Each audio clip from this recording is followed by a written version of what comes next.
You might change your mind right then too. And then we'll start. Let everybody get seated. Always did. Huh? Always did. Okay. True enough, sir. Our clerk will be right back. She had to go pick up some papers and then we'll get started.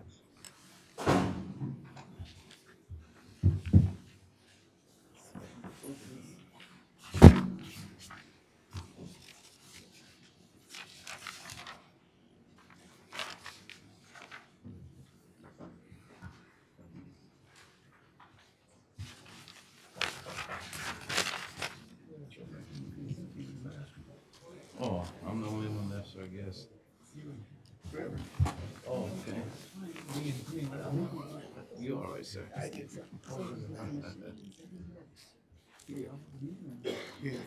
Yeah, I saw that what he was trying to do a credit.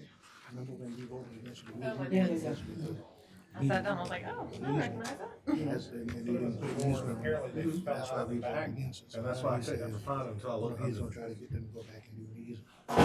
But I think,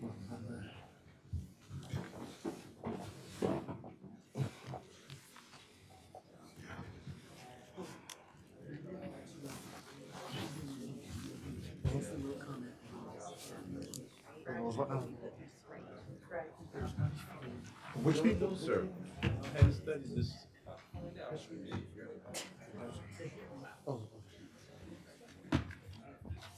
all right, good afternoon, ladies and gentlemen. Welcome to our 6:30 public hearing notices where we have 2 items on the agenda.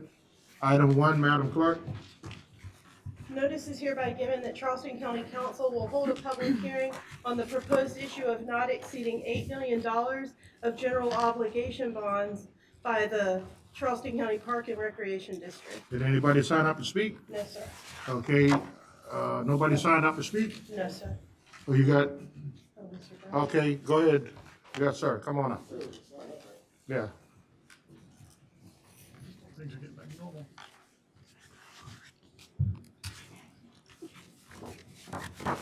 Just give us your name and address for the record, please, sir.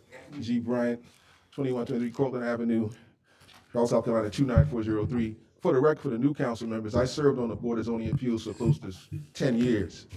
So I'm not here, just to be here. My concern is I received notice. I do a lot of my research at the library, right? And we were doing some public comments in terms of financial and behavioral controls on a state level. And also we had put some information to EPA regarding some issues. Our public libraries and our parks are doing a great job in front of children. But there's an act called the Protecting Children Act of the 21st century and in 2007 and 8. That act is 1, protecting children, 2, deleting online predators, for the whistleblowers. Now, for the record, within our park system, there is no notice. Within our libraries, there is no notice. Within our schools, there is no notice. But religious organizations are exempt from that. So the critical question in our park system is whether or not we're providing notice by federal law, Administrative Procedure Act of 1946, notice, procedure, effective date, and judicial review. So I want to make sure that our parks and recreations and all our libraries and schools give appropriate notice. Thank you, sir. Anybody else? You speaking on this issue here? Are you speaking on this issue that we're talking about right now? Yes. About the bonds? Are you speaking about the Charleston County Parks and Recreation General Obligation Bonds? Okay, well, you can come back when public comments. We'll recognize you if you sign up. Okay, anything from council members? Okay, all right, that concludes 1A, go to 1B. Yes, sir. Notice is hereby given that Charleston County Council will hold a public hearing regarding a request to designate the Beefield community as a historic district on the Charleston County Historic Designation List. Okay, Ms. Andrea? Yep. So the Beefield community is located on southern James Island, north of Soligree. The proposed district includes 45 parcels and just under 57 acres of property. This is its location along Folly Road near Battery Island Drive. These are the zoning and the future land use maps. The zoning map is on the left. The majority of the community or proposed community district boundary includes parcels that are in the Special Management 3 district, with some of them being in the Folly Road Corridor Overlay Zoning District. The map on the right shows the future land use recommendations. The majority of the properties are recommended for urban, suburban, cultural community protection, with a few in the Overlay Zoning District. The properties contain mostly single-family homes. There is a restaurant, and there are also several vacant properties within the district. This is a zoom-in of the proposed district boundary, the parcels shown in the tan color, and an aerial of the area with the district boundary that's proposed, shown in red. Some pictures of the community, Arsburn Lane, some properties within the community, some of which are under development, and some other areas. The Beefield community is located again on James Island. It's included within the larger African American settlement community that's known as Grimble Farm. That community was identified in our 2016 Cultural Resources Survey update as a remnant freedmen community. The National Register listing eligibility is in need of additional research, but it is a community that contributes to the history of the Lowcountry. The area is a significant source of military history, where both the 1862 Battle of Secessionville and an 1864 third assault on James Island occurred. Federal camps and artillery positions were located here as Union troops were preparing to attack Fort Lamar at Secessionville. The area has been identified as a source of Civil War earthworks and extant archaeological sites that have not been studied to date. After the conclusion of the Civil War, 150 acres known as the B Tract, located south of the Grimble Estate and north of Saul Agree, were granted to Horace Rivers. In 1872, Sarah Rivers sold part of the B Tract at a public auction to several African American families, including the Greens, Richardsons, Proilos, Hazards, Browns, Frasers, and the Backmans. The land that was originally sold to these families has been continued to be passed down through the generations. This request was first heard at the December 2021 Historic Preservation Commission meeting. At the meeting, there were 5 folks that spoke in support. One individual spoke in opposition.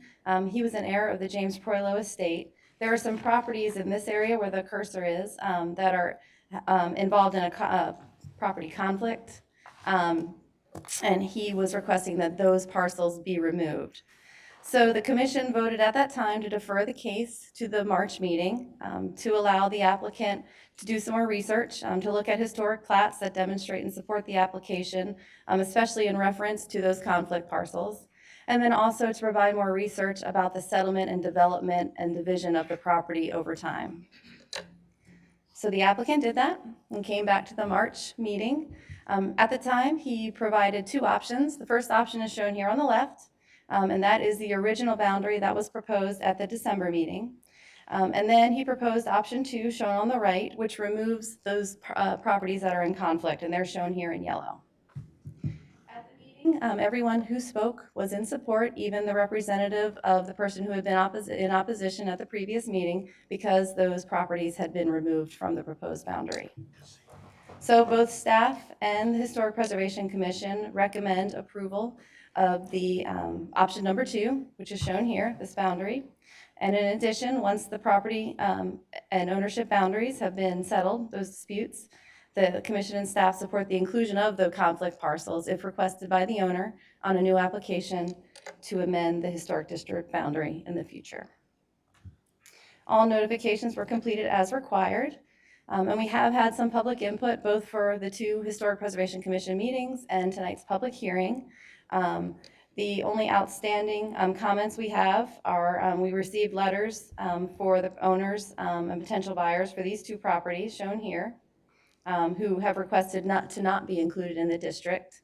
Now, our historic preservation ordinance is written a little differently than some of our other ordinances. It states that council can approve or deny the application. Removal of any properties that are included in the original application requires the applicant to amend the application and come back to Historic Preservation Commission and then on to council. Okay, any questions from council members before we move to the public? Mr. Swears? Well, what is that very narrow strip that runs through the middle there? Looks very strange. This one here? I don't see your cursor. Oh, sorry. Where's your cursor? Let me get a better picture. Well, this. It's just a very narrow strip that runs through the heart of it.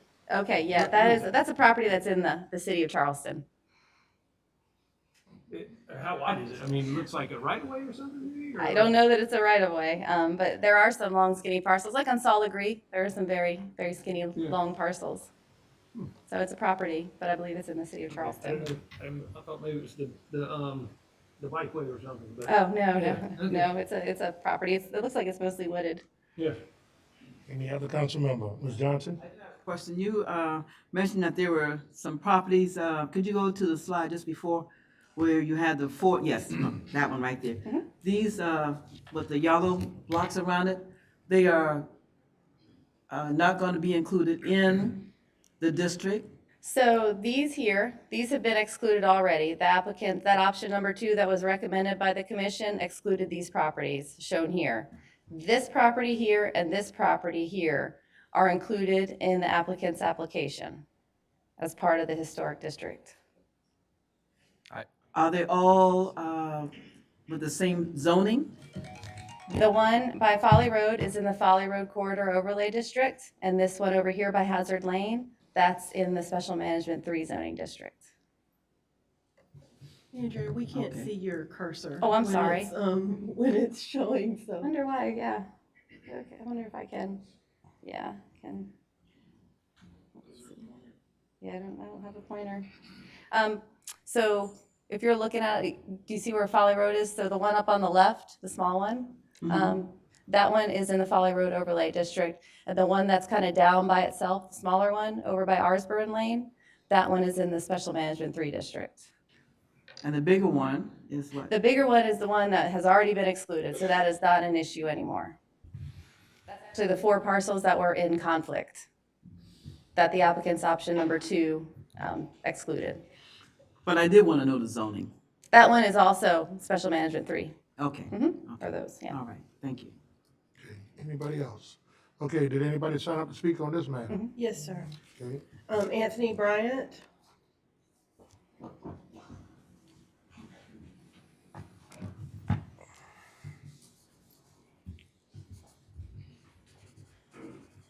I'm not a direct lobbyist, grassroots lobbyist, advocating for anything. But what I am saying is, under fuel order number 15, done by Sherman, that provided for African Americans to have 40 acres and a mule.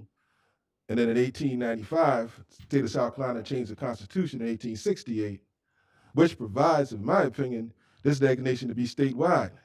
This is a great, great opportunity to, I guess, right some wrong or wherever. But for the most part, this is an outstanding plan of this council, outstanding plan of the zoning board, everybody. This is probably monumental. And serving on the board for many, many years and knowing Village of Euclid versus Amarillo Day Company, 1928, dealt with zoning and was provided restricted covenants, and zoning is based upon discriminatory practices. So I think that this is a win-win for everybody. Thank you. Next person, Ms. Salisbury, who signed up? Susan Brandt. Okay.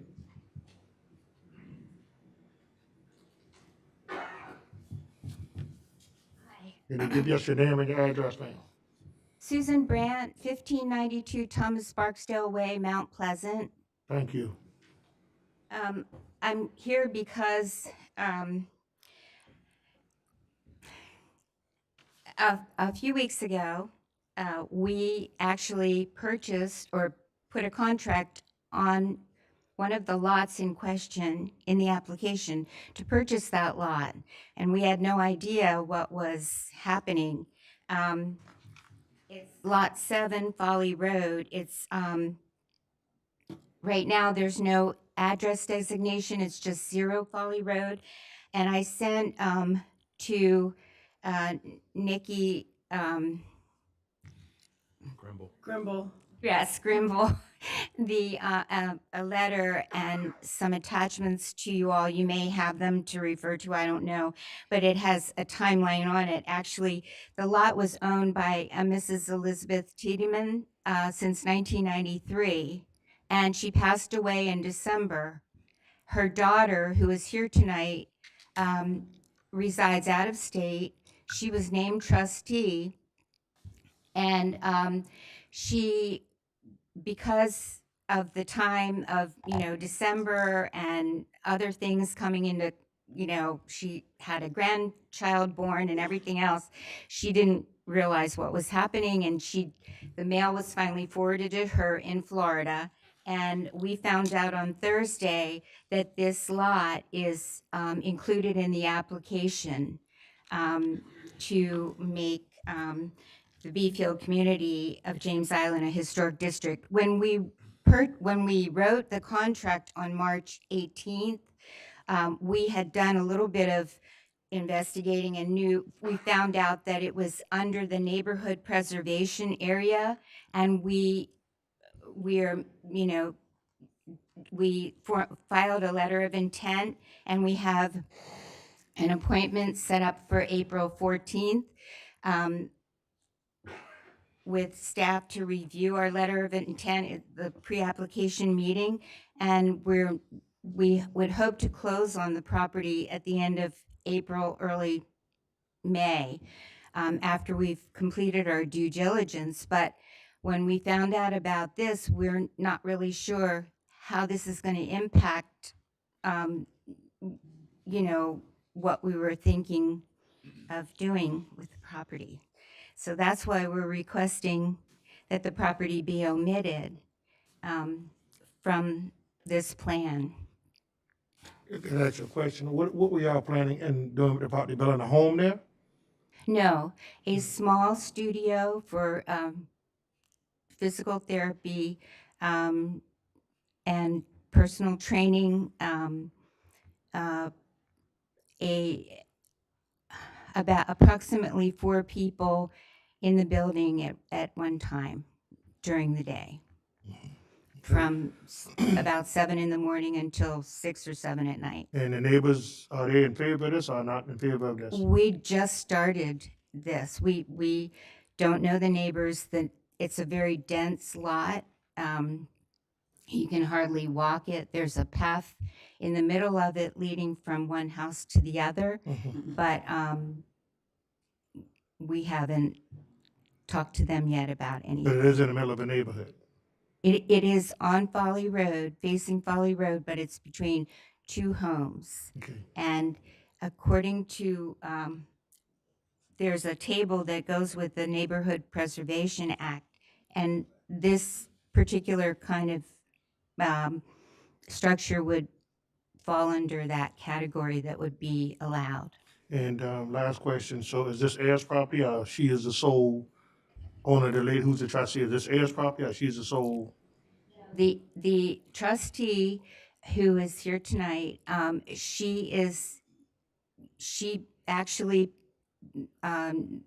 she didn't know, so she put it on the market with a realtor. The sign went up on February 7th, and we saw the lot and signed a contract on I it. understand, but you say her mother just died last year, right? Her mother died in December Okay. 4th of So, 2021. So if there's heirs property, then this would probably go into probate, correct? So I don't want you to get, tied up in the probate, because if this is heirs property, what's going to happen is everybody's going to have to sign off on this before you be able to take sole possession of ownership. Now, I may be wrong, but I think that's the way it is, and then usually they make you wait a year and a day.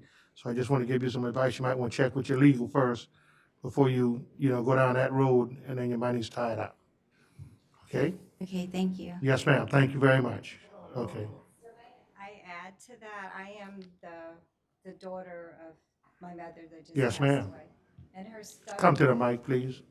property is in a trust, and I'm the trustee, and I'm the sole beneficiary of the property, and I've already been selling the property. So this piece of property could be sold. I just sold one today, so it could be sold. It's not in probate because it's a trust. Okay, well, that's between y'all, but I just wanted to make her aware. Okay, thank you. Well, I need to ask Mr. Ms. Johnson? Yes, I just want to confirm with Mr. Evans in reference to this piece of property, is what, the things that she just mentioned they want to do, is that within that's allowed right now in that zoning? We have not checked yet to see if that specific use is allowed in the overlay. My gut reaction to it, it's been a while since I've looked at it, is that those types of uses could be allowed there. But until we meet with them and go over specifically what she wants to do, we won't know for sure. Okay, so I just wanted to make sure that if it's not allowed, then you would have to go through rezoning, which we would have to hear from the community about that. No, actually, after I submitted my letter of intent, I spoke with Ms. Dasso in your office who reviews, Ina Dasso, and she said that we would not have to go through rezoning, that according to this table 6.1-1, it names everything according to what can be allowed in that area. And it does say things that aren't allowed, such as like vehicle sales, tattoo parlors, things like that. So, You're staying within the allowable uses. in fact, we looked at that before we even signed a contract. We didn't want to do anything that would change the integrity of that area. Okay. Go ahead. Mr. Moody? Thank you, Mr. Chairman. I think let me add to Ms. Johnson's question before you sit down, Mr. Evans. If she's in her permitted uses, but it is in the historic district, she would likely still be able to use that property for its purpose. It may just be another step that she has to take That's to correct. get it approved through the historic district. Yes, Mr. Moody, that's Thank you correct. very The much. historic designation does not change the zoning. Correct. Thank you very much.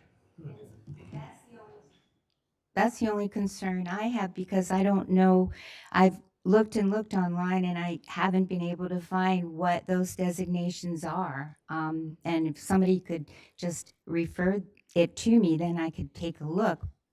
And then maybe this isn't even warranted, but I just don't know what that means.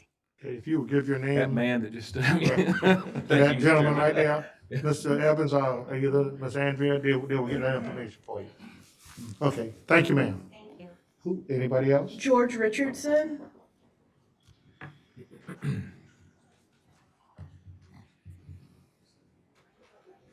Good evening. Evening. I'm George Richardson, and I reside at 1804 Battery Island Drive on James Island. I'm also the community president as well as the applicant. First thing first, I want to tell you about the little narrow strip that you mentioned about. Yes, sir. There's three homes on that, and you enter those homes from Battery Island Drive, but there's a developer that's already purchased the back part of it that they're going to be using for nature trail. That's known as the Battery Island, the Beefield Community LLC. So that's already spoken of. As far as for the parties being concerned about how the community feels about what they want to do, from what she just said, I really don't think that we have a problem with that, being that it is such a small minimum magnitude of what she's talking about. So I think I can speak for my community, something that minute, we would not probably be against that kind of thing. However, I want to just briefly talk about the community, the history. A few months back, I took a foot tour with Andrea and Nikki Grimble through my community. It lasted almost 2 hours. And I showed them exactly what my community is made up of. Because I refer to my community, part of it as being the land that time forgot. And they can attest to that, because as we walked,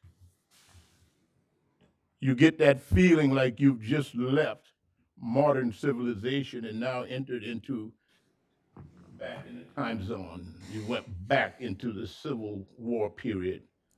They felt it, they acknowledged that. That's the kind of community environment that we have. But we also notice that we have developers coming in. And that particular history, that feeling of our heritage is being challenged.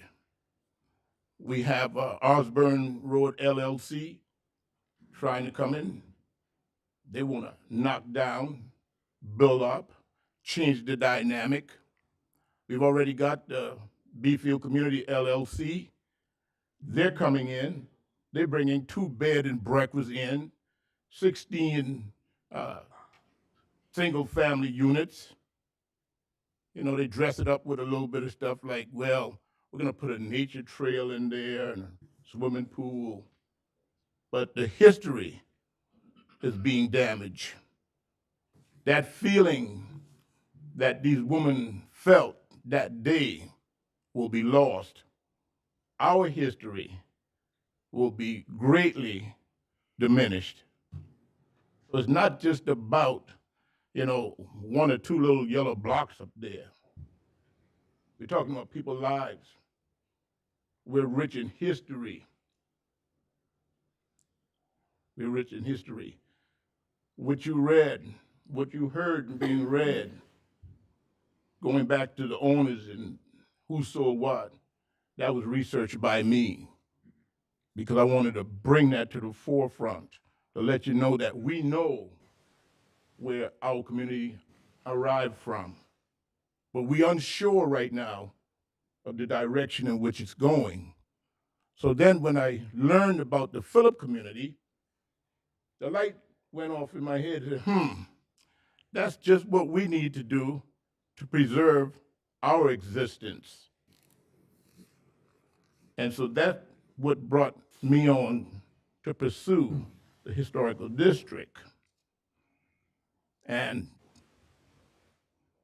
we've had a lot of opposition, but we had a lot of people for it. And my community, and I always want to make this known whenever I get an opportunity to speak, my community is unique. It's probably the smallest community. Matter of fact, I'll go on record and say it is the smallest community in Charleston. There's only about 26 residential homes there. And 80% of the residents there are elderly people in the 80s. I have one that's 95 years old that's still driving.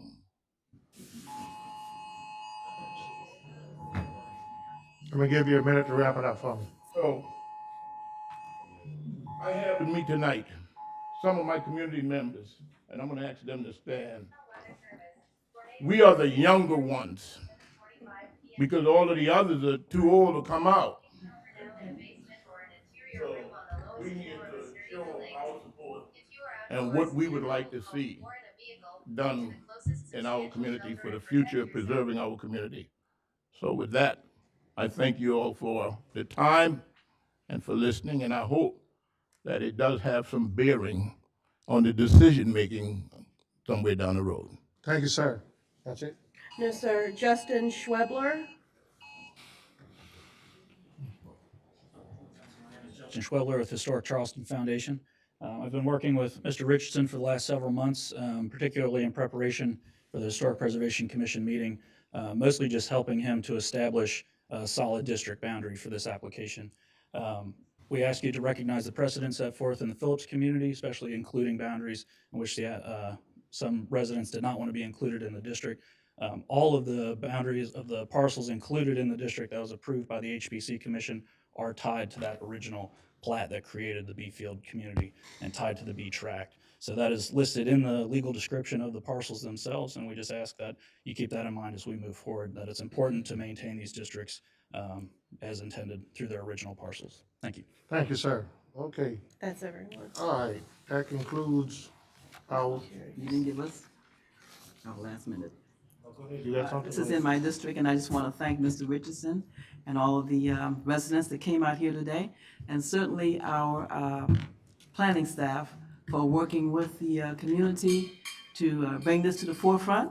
The first time we heard about this, that I heard about it, someone was clearing a piece of land, and didn't have a legal permit to do that. So Mr. Evans and his staff went out there and they stopped all of that development, and here we are today. So I'm just really thankful that you all moved forward in trying to preserve your community. So thank you, sir. Thank you, Ms. Johnson. Okay, anybody else before we move on to our public comments? That concludes our public hearing. Now we go to public comments where how many people do we have signed up? 5 people. You have 5 people that signs up. Normally give you 2 minutes, but I'm gonna give you 3 minutes tonight. So would you call them the first 5? Yes, sir. Anthony Bryant.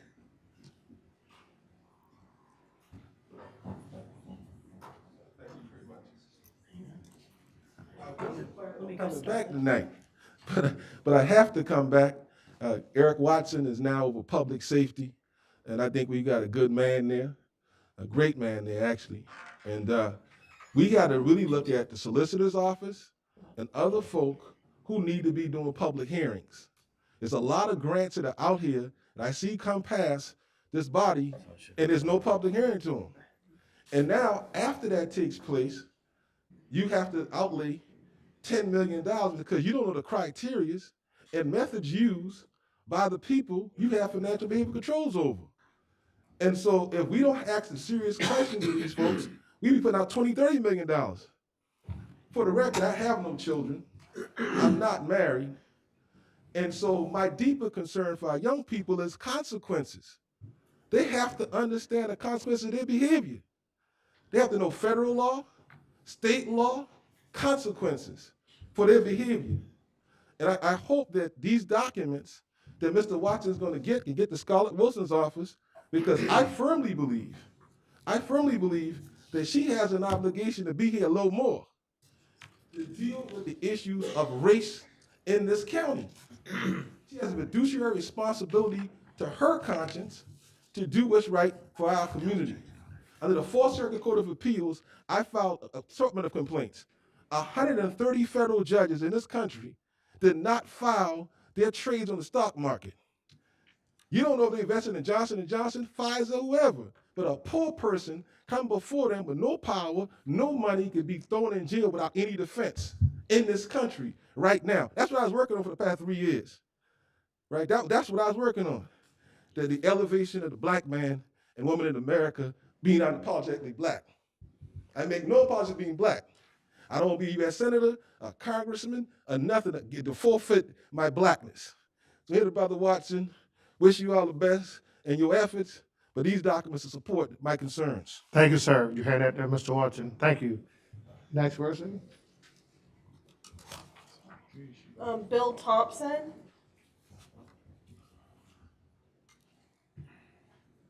Bill Thompson, 1733 Afton Avenue, West Ashley. Good evening. Good evening. I'm here tonight as a volunteer with the Charleston Area Justice Ministry's Affordable Housing Committee, but even more so as a citizen. I've been a journalist for 52 years, and one thing I learned early on is that there are often more than 2 sides to a story, that few things are as simple as we would have it, that there are complexities and complications that opponents aren't always prepared to acknowledge. I'm confident that the ladies and gentlemen of this council have devoted their time and energies to it because they want to be of genuine service to the larger community, not individual interest groups or self-serving factions. And to do this, we must set political ideologies aside. But I'm compelled to ask, with some $80 billion in federal monies soon to be at our disposal, why there remains no concerted effort to address the worsening issue of affordable housing. Why, in fact, there is ongoing resistance to a trust fund. I do believe I'm aware of most of the difficulties and complexities of the glacially slow process of change, and I recognize there has been some small measure of progress on the issue. But people are suffering, not the least of them children. Many people vital to the functioning of Charleston County business and tourism are finding the burden on them increasingly insupportable, and matters will just continue to get worse. So again, I must ask, what is it going to take? When are we going to act? Thank you. Thank you. Next. Nashonda Hunter, followed by Bruce Prosser.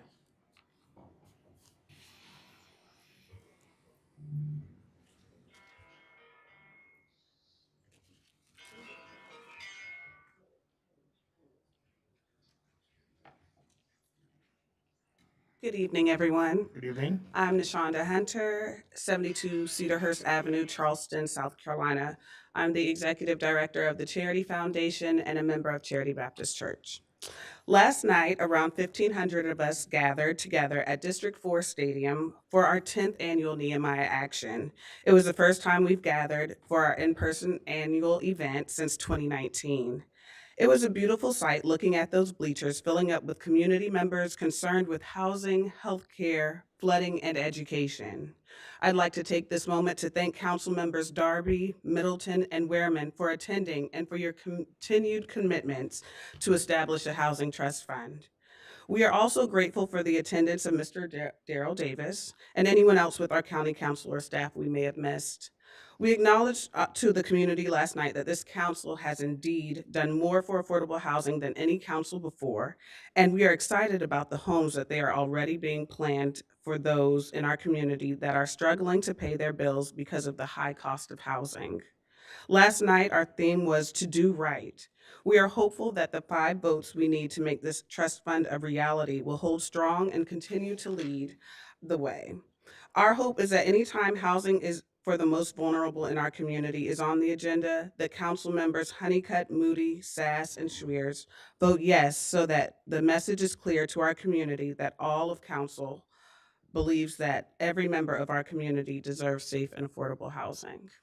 Thank you. Thank you. Next. Bill Prosser, followed by Dick Feaster. Bill Prosser, and then we'll go back to this. Followed by Dick Feaster. Okay. Hello. I'm here to address the Alt 6 on Johns Island. I know this wasn't on Give me the your agenda name and tonight. address for the record, please. Excuse me? Your name and address for the record. Sorry about that. Bruce Prosser, 1967 Jewel Street, Johns Thank you. Island. So, short time ago, we found out that in the Alt 6 plan, they wanted to divert traffic off of Bohickok Road through Cedar Springs neighborhood, St. John's Wood, Staffordshire. We spoke with the people from Alt 6, Rational Roads, and they understood our concerns and they asked the county to remove it through Cedar Springs, St. John's Woods, and Staffordshire. And they said they would, and they did. What we want to do is make sure that the county does remove it, because I have spoke to other people who said that just because the Rational Roads people asked for it to be removed doesn't necessarily mean it's being removed. So that's the reason I'm here tonight. I just want to go on the record and state that I would really like to see in writing, the county state that they're not going to divert traffic off of a main thoroughfare through residential neighborhoods. Thank you. Thank you, sir. Mr. Armstrong? I don't think that was in our original plan anyway, but thank you, sir. I'm Richard Feaster, 1972 Jewel Street, Johns Island. I am a neighbor with Bruce. I'm here for the same reason. I want to make sure that traffic does not go through our neighborhood that is meant to go out on a main thoroughfare. There are a lot of children that have now been brought into that neighborhood. I want to make sure it stays safe. And as everyone else has said tonight, it's all about community. Cedar needs to stay a community that is residential and not a through traffic process for all the traffic that's coming off of Bohickok, Cane Slash, and all the other alternate roads. So again, we believe it's been withdrawn. We want to make sure it stays withdrawn, and if it's not withdrawn, we would like all of you to vote against it because it's unsafe. Thank you. Thank you, sir. Okay, That's everyone. that concludes our public hearing. We're going to now move into our county council meeting where we are going to do the prayer. I'm gonna let Ms. Johnson lead us tonight in the prayer and Reverend Middleton in the pledge. Let us all stand for a moment of prayer. Father, thank you for this day. Thank you for allowing us to come together and discuss matters that are concerning to our residents in Charleston County. Father, as we go about this, we just ask you that you give us the wisdom, knowledge, and all of the blessings to do what is right for the people in our community. This we ask in your Son, Jesus' name. Amen. Amen. Reverend Middleton? Of the United States of America and to the republic for which it stands, one nation, under God, indivisible, with liberty and justice for all. Amen. Okay, thank you very much. We'll be seated. We are going to go through the agenda. I'm gonna let them go, but you'll probably see us go through it a little faster than normal tonight because the weather's making up and it's gonna hit us in another 25 minutes or less. And so I wanna make sure everybody, we get out of the building and see if, can return. So, if we can do it, fine. If we don't, we just stay here until the weather dies down. All right, item number 1 is Freedom of Information Act. In compliance with the Freedom of Information Act, notice of meeting was posted and agendas were distributed to news media and persons requesting notification. Minutes of March 10th, 2022 and 15th, 2022. Move to approve. Second. Discussion, addition, or deletion? Hearing none, all in favor signify by saying aye. Aye. All opposed, ayes have it. Item 3, Mr. Chair, move Yes. to approve A, B, and C. okay, is there a second? Second. Any discussion? All in favor signify by saying aye. All opposed, ayes have it. Mr. Tootin, will you give these to these staff at the appropriate time tomorrow? Yes, sir. Okay, thank you, sir. All right, item 4 is consent agenda. Mr. Chair, items 4A through J, move to approve. Is there a second by Ms. Johnson? Any discussion? All in favor signify by saying aye. Aye. All opposed, ayes have it. Item 5, Move Ms. for approval for A through E. Mr. Chairman, I'd like to separate the question E, please. All right, so she's asking to separate E. So is there a second to Mr. Swear's motion? Second. Okay, any discussion? All in favor signify by saying aye. Aye. All opposed, ayes have it. Item E, Ms. Honeycutt. Chairman, I just, I agree with the appointments that we selected on Thursday, but wanted to add Joe Bowers back. Okay, Ms. Honeycutt, okay, you got 2 Bowers on there. I've already moved for approval of E, so I'm assuming, She asked to separate E, and E was separated. Separate from A through yeah, I know, E. but now we're considering my approval of E. My motion to approve E. Okay, well, discussion, Ms. Honeycutt, and then we can, vote it out. I just want to make sure E was separated from the last motion we made. Right. Okay. So it But I- wasn't. But I moved for A through E, and it was not refused, it just wasn't addressed yet. Make your point. and Either then- way, I would like to add Joe Bowers. I'd like to ask Mr. Schwiers to amend to add Joe Bowers back to his 3, although I don't think E was actually part of the motion. All right, so let me ask you this. So you got a Bowers on there already in an original motion, right? No, Okay, there was no Bowers in the original motion. no, sir. Okay, there's only 3. Who's the 3 people that's on there? So I thought from Thursday's meeting, we nominated 2. Nominated 3. Three. Nominated 3. Campbell. And and what my motion said then was that we would We, re-advertise for the 4th position. that's right. Who do we nominate? Joe Campbell, Megan Kinney, and Joey Von Dolan. Joe Campbell, Megan, Kenny, and Joey Von Van Dolan. Dolen. Yes, So sir. what Ms. Honeycutt is asking is to amend your motion to add Joe Bowers. Correct. As the 4th.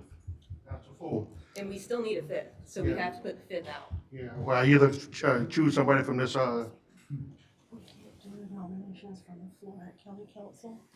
It has to go back to finance. That's the rule of council. yeah, but if she's asking for an amendment, this is not a nomination, this is an amendment, because he's already on the list. I'm just adding it back. Yeah, Okay. yeah. So Mr. Swayze, do you accept that amendment, or you want us to vote the way it is, and then if it fails? Can you give us 1 second, Mr. Chair? Just. Conferring. When I asked to have that separated, it wasn't separated? Because he moved for A through E, and so you just asked him to separate that part of the question out. So it's. So Mr. Swayze, are you going to accept her amendment? I would rather vote on it as proposed in committee.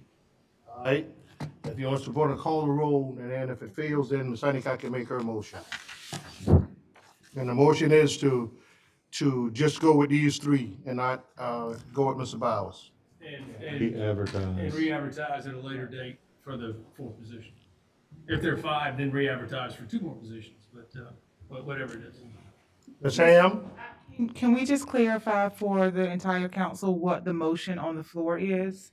The motion is to just vote for, the 3 people. Okay. Yeah. So we're just doing 5E currently. Right, because Okay. he, 5E, yeah. Mr. Darby? Aye. Mrs. Honeycutt? No. Ms. Johnson? Aye. Mr. Middleton? Mr. Moody? Aye. Mr. Sass? Nay. Mr. Schwiers? Aye. Mr. Werman? Aye. Mr. Pryor? No. Motion passes 5-4. Okay, so to be re-advertised, okay. All right, we move to, and can you get that out right away? And Yes, then sir. bring it back It's to our, all currently still advertised on our right, website. so how long, can we bring that back to our next council meeting? Yes, sir, if we get applications. Well, these applications here will stay in because we already Yes, got sir. these folks. Mhm. So whether we get any new or not, Okay. you bring these names back. Okay, I can do that. Who didn't get accepted by our next meeting. Okay, item, Chairman, move for approval, committee recommendations A through F, number 6. seconded by Mr. Reverend Middleton and made by Mr. Moody. Any discussion? All in favor signify by saying aye. Aye. All opposed, ayes have it. Item 7A is Charleston County Parks Recreation GO bond. What is the pleasure? Is there a second? Second. Second by Mr. Moody. Any discussion? All in favor signify by saying aye. Aye. All opposed, ayes have it. Item 7B is amendment to the procurement ordinance. What is the pleasure? Moved by Ms. Honeycutt, second by Ms. Johnson. Any discussion? All in favor signify by saying aye. Aye. All opposed, the ayes have it. I need to read those two ordinances. Yes, ma'am, you read those two ordinances. An ordinance finding that Charleston County Park and Recreation District may issue not exceeding $8 million general obligation bonds in one or more series to authorize Charleston County Park and Recreation District to issue such bonds and to provide for the publication of the notice of said finding and authorization, and an ordinance amending the Charleston County Procurement Ordinance as amended, Division 1 General, Division 2 Organization, Division 3 Source Selection and Contract Formation, Division 5 Construction, Architect, Engineer, and Land Surveying Services, Division 8 Intergovernmental Relations, Division 9 Small Business Enterprise Program, and Division 11 Local Option Preference.